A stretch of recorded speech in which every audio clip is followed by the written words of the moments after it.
Здравейте! Днес съм излязъл на един празен междуселски път и ще ви покажа няколко техники за спиране на мотор.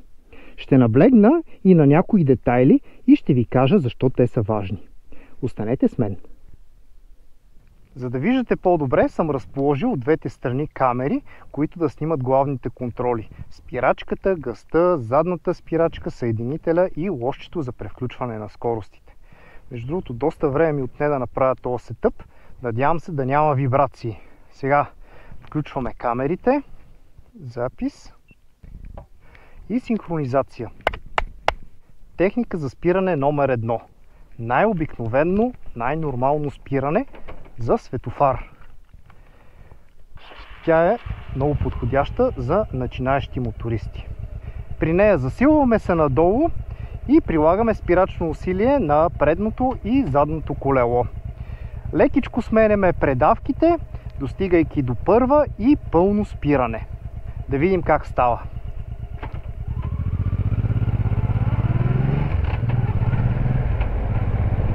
Два пръста на предната спирачка, задната. Не подавам газ. Плавничко спирам и в последния момент освобождавам предната спирачка. Оставам на скорост на първа предавка. Защо? Защото ако съм на светофар, не знам този отзад дали няма да ме изтрещи. Искам да съм готов на първа предавка. Десния крак на задната спирачка, левия крак на земята, гледам в огледалата. Когато зад мен спре кола и вече съм в безопасност, тогава мога да превключа на неутрална и да си следя светофарите.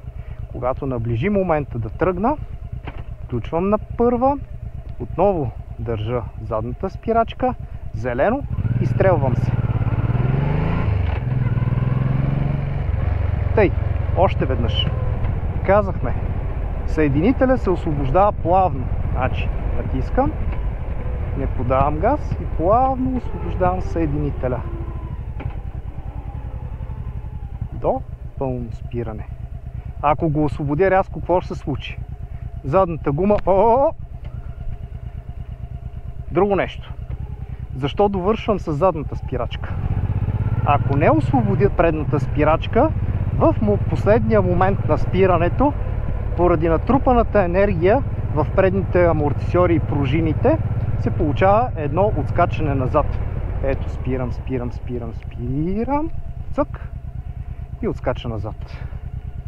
Поради тази причина, добра практика е при спиране в последния момент, последния половин метър да се отпусне предната спирачка и да се довърши само с задната. Ето по този начин спирам с двете, дауншифт и пускам предната. Тази техника, между другото, е приложима и за автомобил.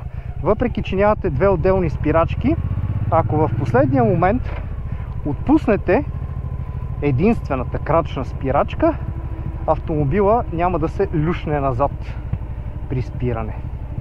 Тъй, обръщаме.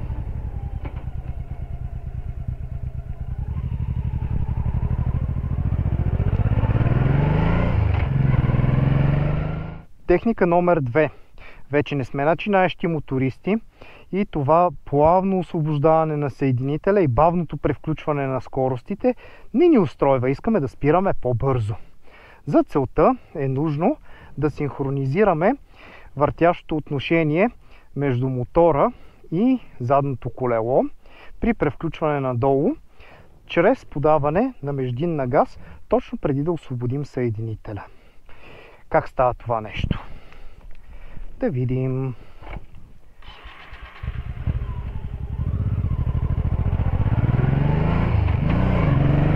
Засилваме се. Спираме.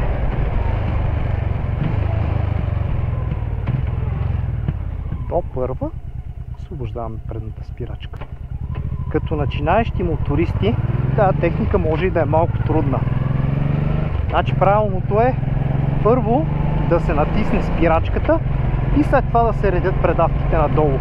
Но влипването на газта и едновременното държение на спирачката е малко трудно. Ето така трябва да се направи.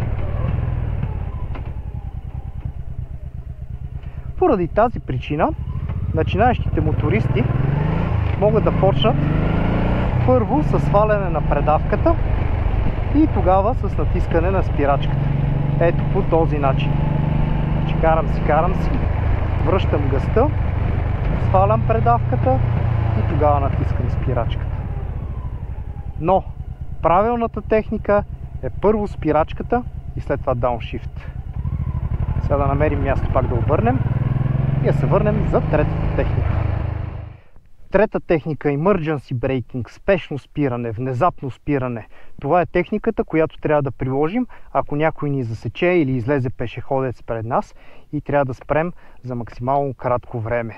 Тя се различава от предните две техники по някои основни неща. Всъщност, те предните две техники са малко или много еднакви, само едната е на по-високо ниво.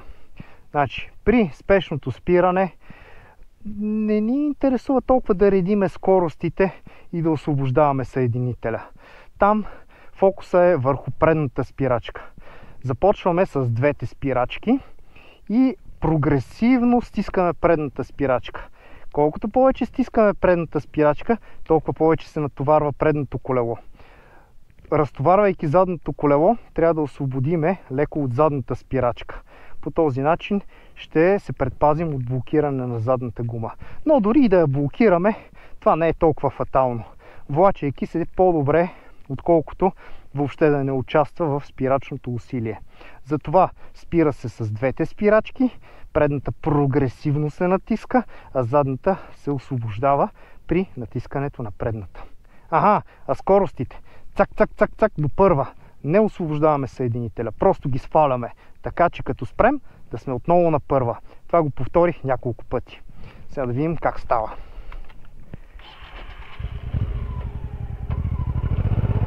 Засилваме се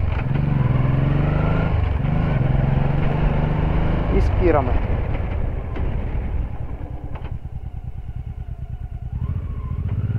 Още веднъж. Засилваме се.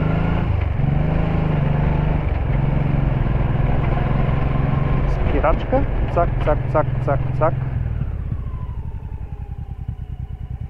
Тук, честно казано, не е важно дали ще оставите накрая задната спирачка.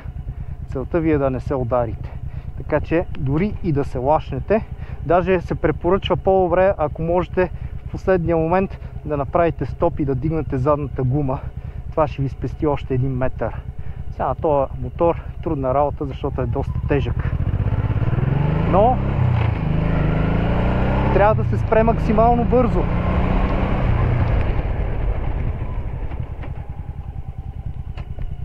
Дори и да се лашнете. И е хубаво да сте на първа, за да може да потеглите. Нали е emergency ситуация? Ако успеете да спрете отпред, не се знае дали този отзад ще успее да спре.